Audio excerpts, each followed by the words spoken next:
CM योगी का अयोध्या दौरा आज 4 बजे। बीजेपी नेताओं के साथ उपचुनाव पर करेंगे मंथन। मलकीपुर विधानसभा के चारों प्रभारी मंत्रियों के साथ करेंगे मंथन।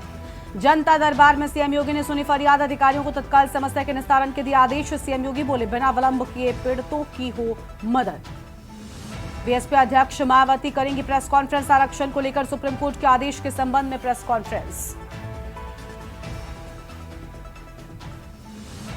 रक्षाबंधन पर छोटे शहरों के लिए चलेंगी अतिरिक्त बसें। 18 से 19 अगस्त को महिलाओं के लिए फ्री बस सेवा। सीएम योगी ने अधिकारियों को दिए निर्देश। वाराणसी में डूबे घाट, अब गलियों में हो रहा अंतिम संस्कार। मणिकर्णिका और हरिश्चंद्र घाट पर शवदाह की जगह भी बदली, घंटों करना पड़ रहा इंतजार। यूपी के 27 जिलों में भारी बारिश का अलर्ट, 5 जिलों में बाढ़। गाजीपुर में मकान ढहा, काशी से अयोध्या तक बादल छाए। आप देख रहे हैं के न्यूज, खबरों का सारथी।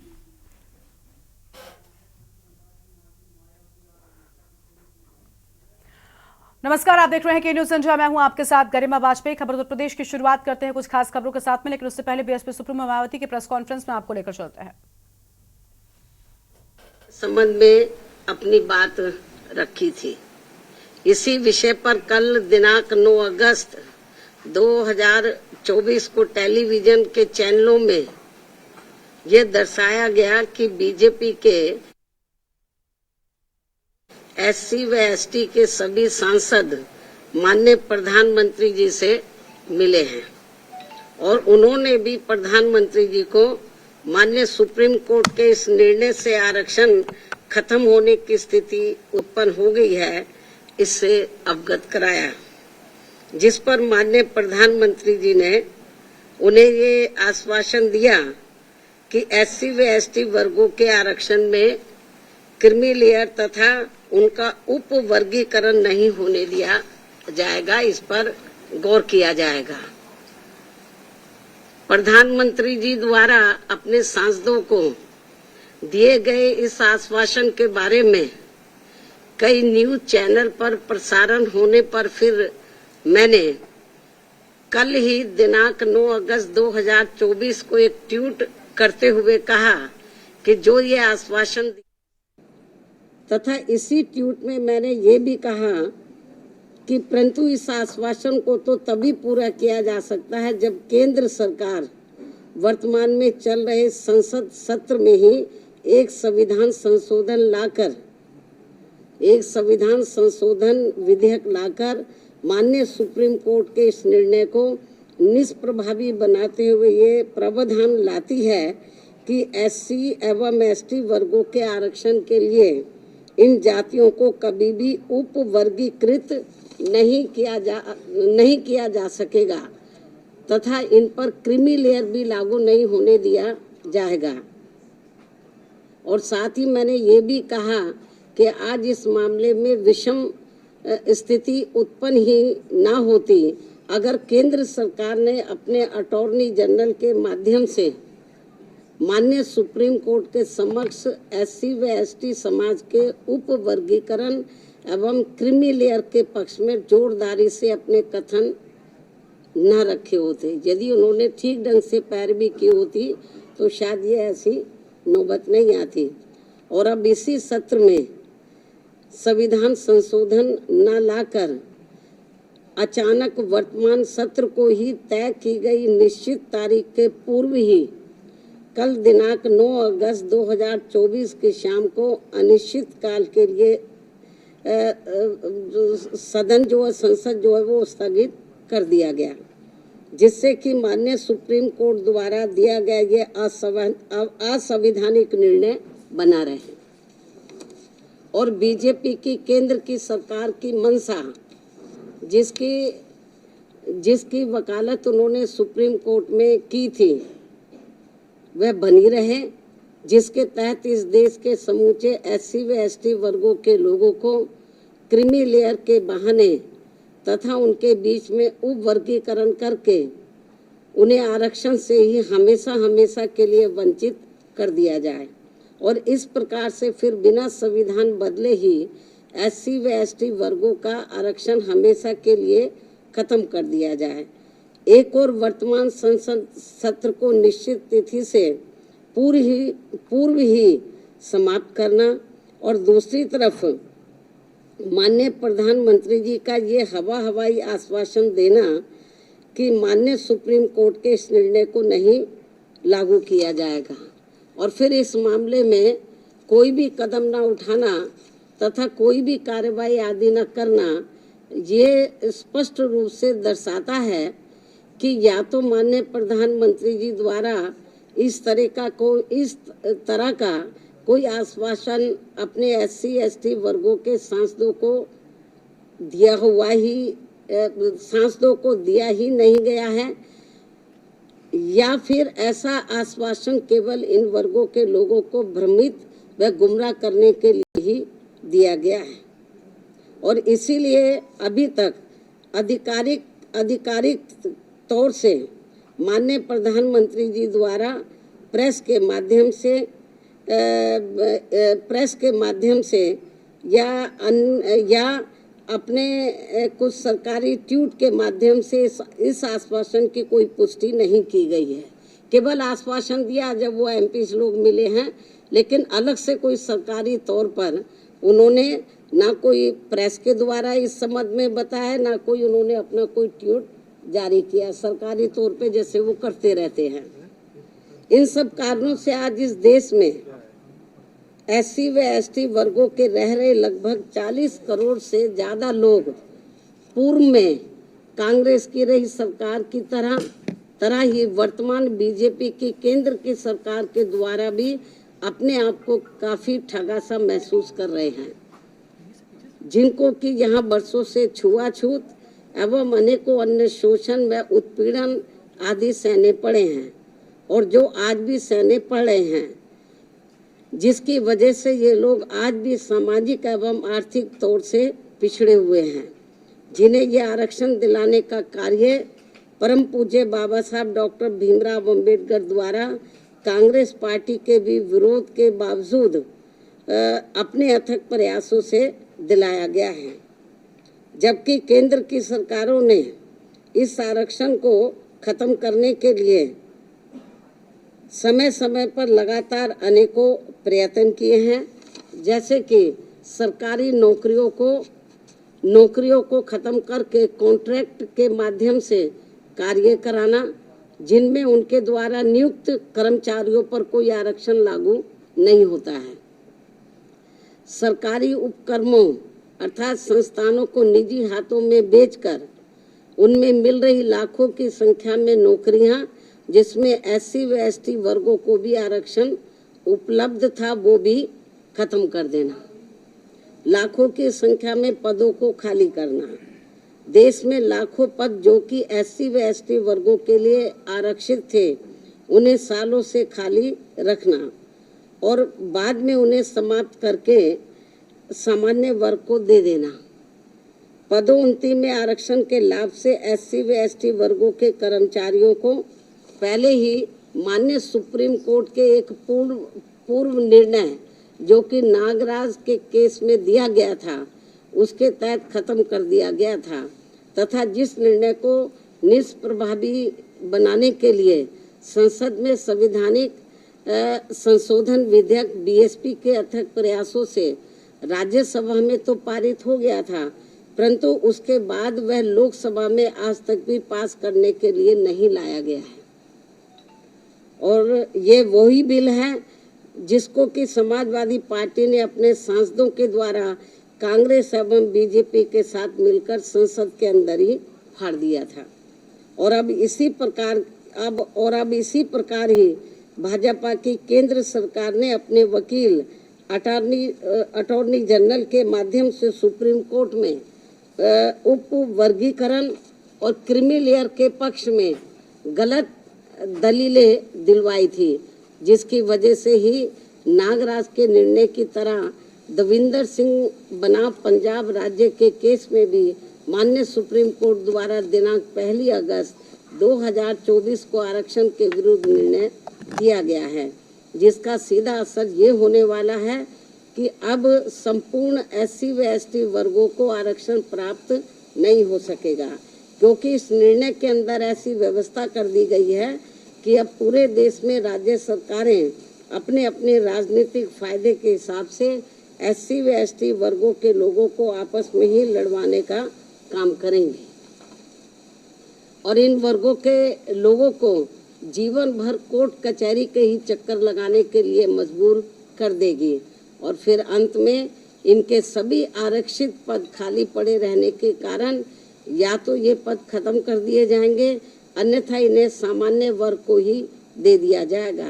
ऐसे में मेरी इस देश के सभी SC व ST वर्गों के सांसदों एवं MLA व MLC तथा अन्य राजनीतिक पदों पर बैठे लोगों से भी, चाहे वो किसी भी पार्टी से चुनकर आए हों, उन सभी से ये कहना है कि ये लोग बीजेपी, कांग्रेस, समाजवादी पार्टी, आम आदमी पार्टी व अन्य पार्टियों की भी SC व ST वर्गों के आरक्षण के विरुद्ध उनकी नीयत व सोच से जरूर सजग हो जाएं, सचेत रहें और अपने मूलभूत संवैधानिक आरक्षण के अधिकारों को खत्म होने से बचाने के लिए एकजुट होकर इसके विरुद्ध अपनी आवाज एक संवैधानिक और शांतिपूर्वक तरीकों से पूरी जोरदारी से उठाएं, वरना अब इस देश के SC व ST वर्गों के लोगों को हमेशा हमेशा के लिए आरक्षण से वंचित कर दिया जाएगा। फिर वो चाहे नौकरियों में आरक्षण हो या किसी राजनीतिक पद के लिए हो, जैसे कि MP व MLA आदि के लिए हो। इसके साथ साथ मेरा ये भी कहना है कि अब समय आ गया है जबकि माननीय उच्च न्यायालय एवं उच्चतम न्यायालय आदि की नियुक्तियों में भी SC व ST वर्गों के लिए पद आरक्षित किया जाए, जिससे कि इन उच्च अदालतों में इन वर्गों के लोगों की भी बात सुनी जाए और समझी जाए और भविष्य में माननीय सुप्रीम कोर्ट द्वारा नागराज केस में दिए गए निर्णय एवं दिनांक 1 अगस्त 2024 को देवेंद्र सिंह बनाम पंजाब राज्य में दिए गए निर्णय की तरह के अन्य कोई और निर्णय SC व ST वर्गों के विरुद्ध देकर उनके संवैधानिक अधिकारों का हनन न किया जाए।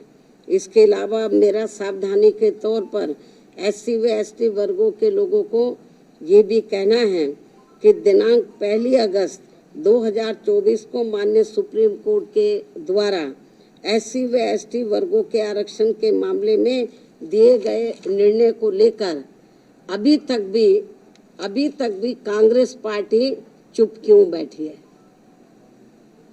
अभी तक भी कांग्रेस पार्टी चुप क्यों बैठी है? इन वर्गों को ये भी सोचने की बात है। इस पार्टी के बारे में इन वर्गों को ये भी सोचने की बात है। इसके साथ ही जहां जहां इस पार्टी की यानी कि कांग्रेस पार्टी की अपनी राज्य सरकारें हैं, तो वहां ये पार्टी अभी तक भी अपनी स्थिति क्यों नहीं स्पष्ट कर पा रही है? अर्थात वहां भी ये पार्टी चुप क्यों बैठी है? या फिर ये कहे कि हम इस निर्णय को यानी कि कांग्रेस पार्टी इस निर्णय को ही मानते हैं और इस पर ही अमल करते हैं जो अभी 1 अगस्त 2024 को माननीय सुप्रीम कोर्ट ने दिया है। इसके साथ साथ आम आदमी पार्टी, जिनकी पंजाब व दिल्ली में भी इनकी अपनी सरकार है, ये पार्टी भी इस मामले में अपनी स्थिति स्पष्ट करें कि ये पार्टी इस निर्णय को वहां लागू करेगी या नहीं। इस प्रकार इन पार्टियों की भी इस दोगली नीति से SC व ST वर्गों के लोग जरूर सावधान रहें, जिन्होंने इस बार देश में 18वीं लोकसभा के हुए आम चुनाव में खासकर आरक्षण व संविधान को बचाने के नाम पर इन वर्गों का वोट हासिल करके अपनी अधिकांश सीटें जीत ली हैं, अपनी अधिकांश सीटें जरूर जीत ली हैं और अपनी एकमात्र हितैषी पार्टी BSP को नुकसान पहुंचा दिया है।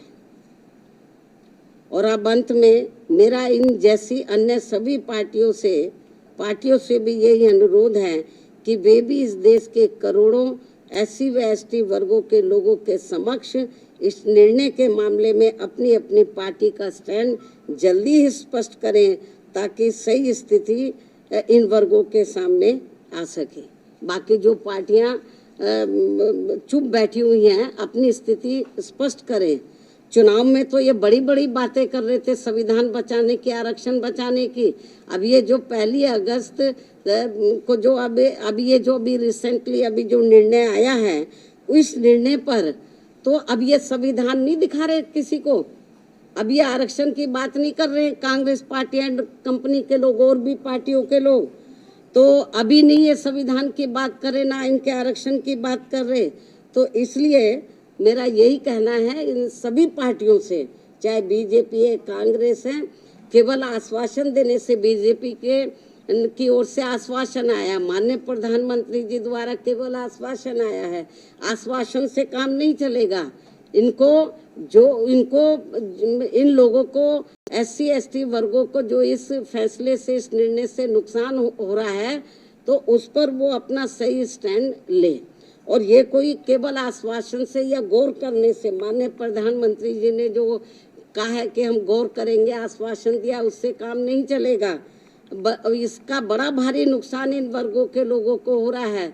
बेहतर तो यही होता कि कल जो इन्होंने 2-3 दिन पहले ही संसद के दोनों सत्र जो इन्होंने अनिश्चित काल के लिए स्थगित कर दिए हैं, बेहतर यही होता कि इसको ये अनिश्चित काल की बजाय तो ये थोड़े समय इसको ये नहीं करते, इसको कंटिन्यू रखते और 5-6 दिन के बाद पूरी तैयारी करके तो ये संशोधन विधेयक को ये पार्लियामेंट में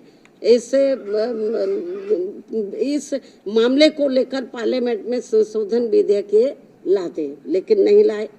तो इसलिए मेरा माननीय प्रधानमंत्री जी से भी यही कहना है कि यदि आपकी इन वर्गों के मामले में नीयत साफ है, तो आप अपने और मामलों में तो समय से पहले हाउस बुला लेते हैं।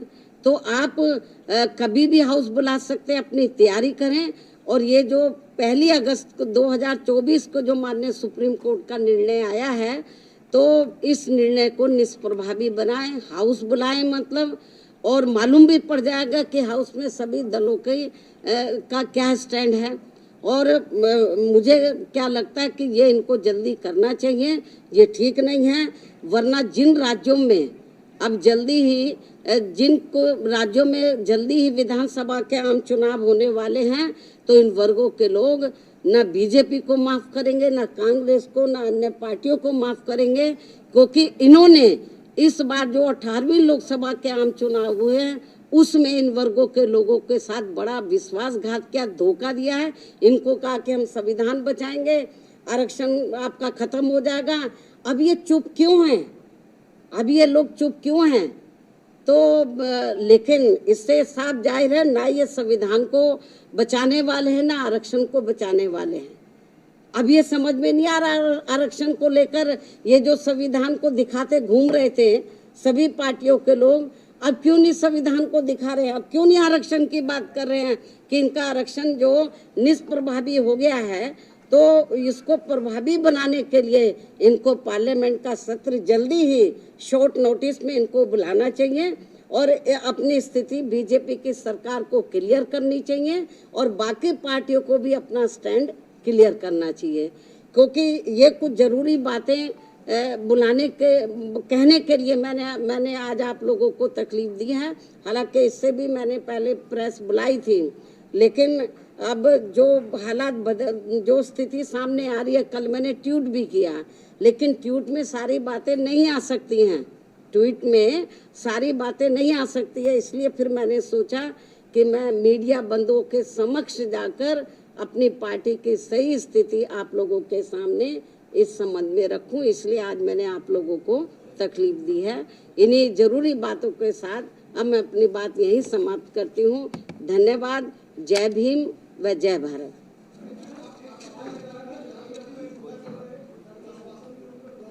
इसका जवाब मैंने दे दिया है।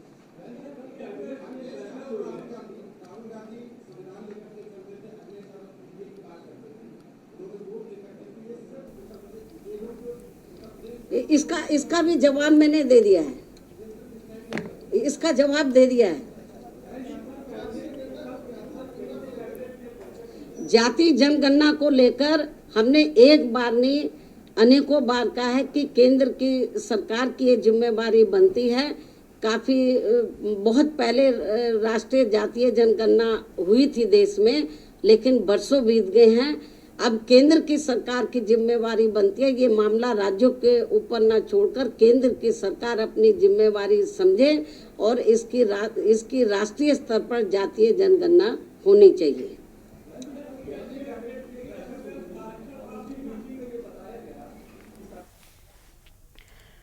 तो बीएसपी सुप्रीमो मायावती की प्रेस कॉन्फ्रेंस में आपको हमने दिखाया, मायावती की ओर से बड़ी बातें कही गई हैं। उन्होंने आरक्षण को लेकर भी कहा कि आरक्षण को प्रभावी ढंग से कम किया जा रहा है। अब आगे बढ़ते हैं खबरों की ओर और अगली खबर आपको हम बुलंदशहर से बताते हैं, जहां पर हिंदू महासंघ ने बांग्लादेश सरकार का पुतला फूंका है। हिंदुओं पर अत्याचार को लेकर हिंदू महासंघ ने फूंका पुतला और हिंदू महासंघ ने बांग्लादेश सरकार से किया अत्याचार रोकने की मांग। हिंदू महासंघ ने बुगरासी चौराहे पर पुतला फूंककर नारेबाजी की। ये बड़ी जानकारी आपको हम बता रहे हैं। आम खबर आपको हम बता दें, जहां पर हिंदू महासंघ ने बांग्लादेश सरकार से किया अत्याचार रोकने की मांग। यह हम जानकारी आपको हम बता रहे हैं।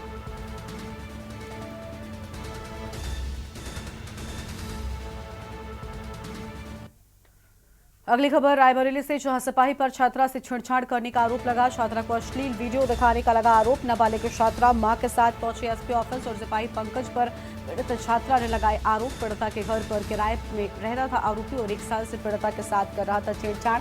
किसी से बताने पर जान से मारने की धमकी दे रहा था। बड़ी जानकारी आपको हम बता रहे हैं। और शिकायत करने पर आरोपी ने पीड़िता के भाई को पीटा है। पीड़िता की मां ने एसपी समेत अन्य अधिकारियों से की शिकायत। महाराजगंज कोतवाली में तैनात है आरोपी सिपाही पंकज।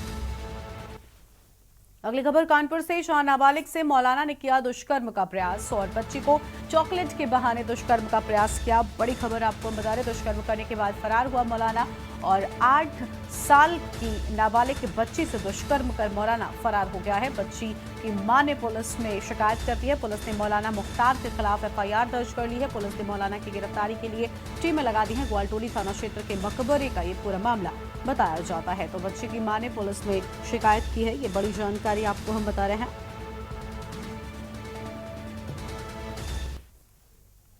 और अगली खबर कुशीनगर से, जहां युवक का शव मिलने से क्षेत्र में सनसनी फैल गई। घर के पीछे धान के खेत में मिला युवक का शव। परिजन जता रहे हत्या की आशंका। सूचना पर पहुंची पुलिस ने शव को कब्जे में ले लिया। परिजनों का रो रो कर बुरा हाल। कुबेर स्थान क्षेत्र के परसोना खुर्द की घटना।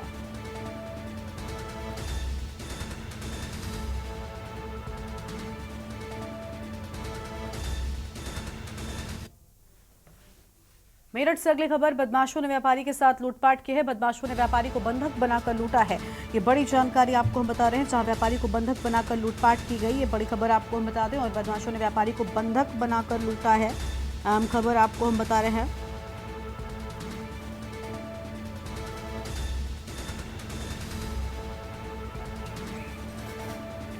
ये सुबह 5:10 की घटना है। एक चीनी लेने का, मेरी किराने की दुकान है, चीनी लेने आए थे जी कि भैया बहुत अर्जेंट है। मैं चलो 2 किलो चीनी मांग रहे थे वे, तो 2 किलो चीनी देते जैसे गेट खोला तो 3 लोग अंदर घुस आए। तीनों ने आकर अंदर छीना झपटी, मतलब मुंह खींचा, गर्दन खींची, हाथ पैर बांध दिए फिर, और गले में से जो पैसा रखा था वो ले गए। कितने पैसे थे? लगभग 30,000 रुपये अनुमान। और थाना पुलिस को फोन किया था? फोन नहीं करा था वो। और अब आगे बढ़ते हैं खबरों की ओर। अगली बड़ी जानकारी का रुख कर लेते हैं। अगली बड़ी खबर आपको हम बताते हैं कन्नौज से, जहां दरोगा ने रिश्वत में आलू मांगी और उसका ऑडियो भी वायरल हो गया है। 5 किलो से शुरू हुई डिमांड में 3 किलो पर रजामंदी हो गई है। वायरल ऑडियो का संज्ञान एसपी ने लिया और एसपी ने दरोगा को निलंबित भी कर दिया है। दरोगा को निलंबित किए जाने पर मंत्री ने एसपी को बधाई दी है। सोशल मीडिया पर लिखा, मिलकर करेंगे भ्रष्टाचार को खत्म। सौरिक के चपुन्ना बहबलपुर चौकी इंचार्ज राम कृपाल सस्पेंड हो गए हैं। और इस बुलेटिन में इतना ही। तमाम खबरों के लिए आप देखते रहिए न्यूज़ इंडिया। नमस्कार। इस कार्यक्रम के प्रायोजक हैं double engine detergent powder and cake, रिश्तों में लाए डबल चमक। आप देख रहे हैं के न्यूज़, खबरों का